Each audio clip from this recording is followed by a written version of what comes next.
Hey guys, Robin here, and welcome to a quarantine review. Yeah, so since I can't go anywhere, I got nothing better to do than watch movies such as Free Jack, friggin' Hobo with a Shotgun, Duel, and friggin' Postal. And of course, the subject of today's review, Weekend at Bernie's. Now, Weekend at Bernie's, like all the movies you just saw me show off, are from the personal favorite shelf right there. Yeah. And now Weekend at Bernie's is a 1989 comedy starring Andrew Silverman, Terry Kaiser, and Andrew McCarthy. Silverman and McCarthy play a pair of bumbling insurance agents who stumble upon an insurance fraud scheme unknowingly without knowing that their boss Bernie Lomax, played by Terry Kaiser, is in on it, and and he rewards them by inviting them to their beachside pleasure palace for the weekend. Uh, but Bernie wants the mob that is hiring him to do the scheme because they know too much, but they decide that Bernie had become too careless if he was caught by two schmucks, so they bump him off instead. And Silverman and McCarthy arrive. They find that Bernie's dead. Um,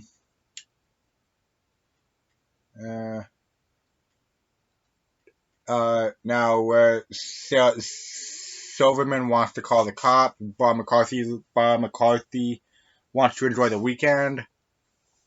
So they pretend that Bernie is still alive, and hilarity ensues from the word "go."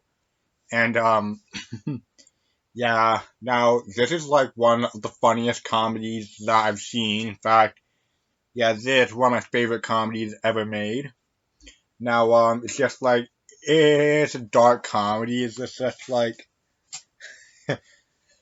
now, now some of the stuff that they do to make people think Bernie's still alive, like they attach like a string, they tie a string around his wrist to a pulley system. The guy pulls on it to make it look like Bernie's waving at people, and and when they're trying to get onto the ferry, they tie Bernie's they tie Bernie's ankles to theirs and his wrists to theirs, which leads the assassin to think that Bernie is surviving all of his attempts to kill him, and he slowly goes more and more crazy as the film goes on, and and there's just like a lot um this movie's writing is incredibly sharp, incredibly witty, and very funny. The acting, well, to be honest, like Terry Kaiser had the easiest job acting in this film because his character is dead for most of it. His character is dead for most of it.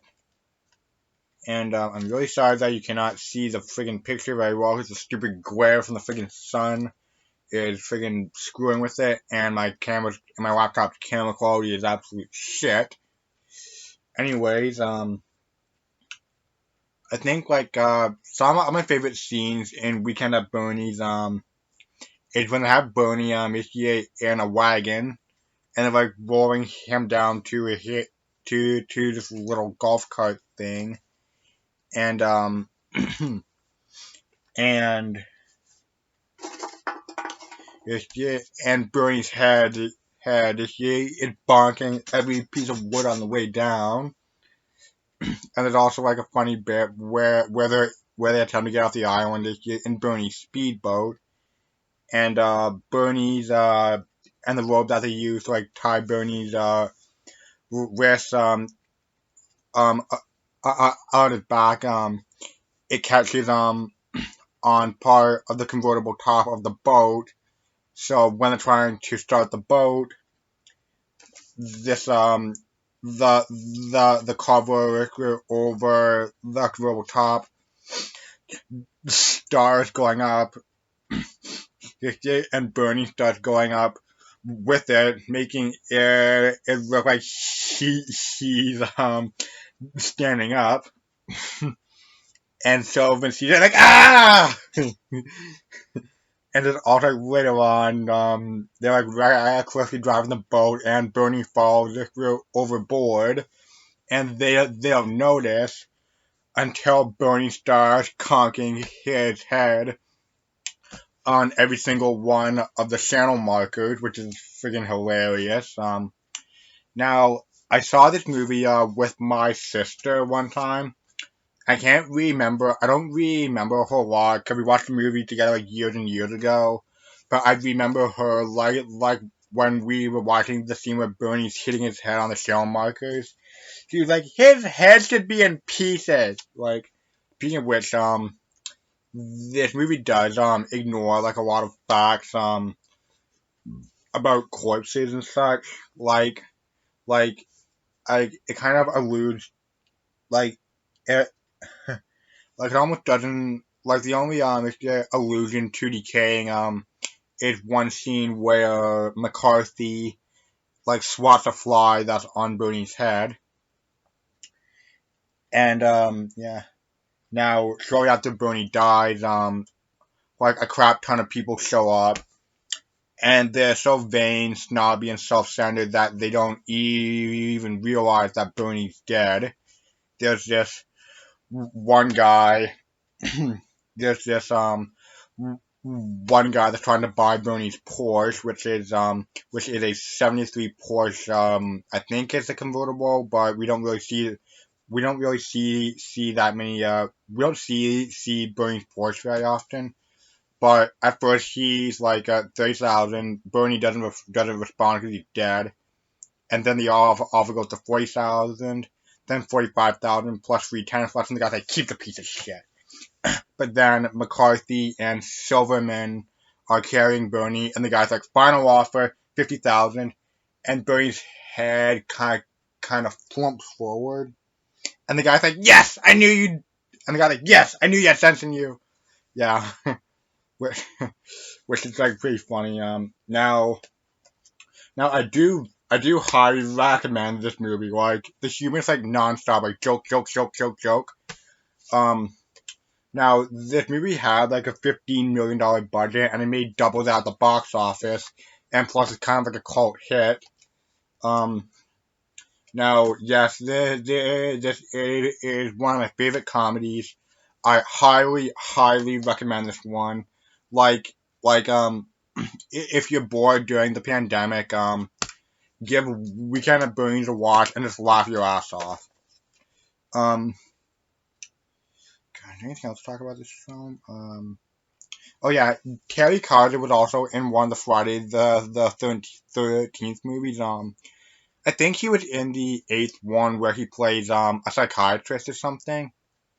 But yeah, and these but still if you're all three of the guys you see on the poster, they're still mostly known for Weekend at Bernie's, which is pretty good. Yeah, just put that right there.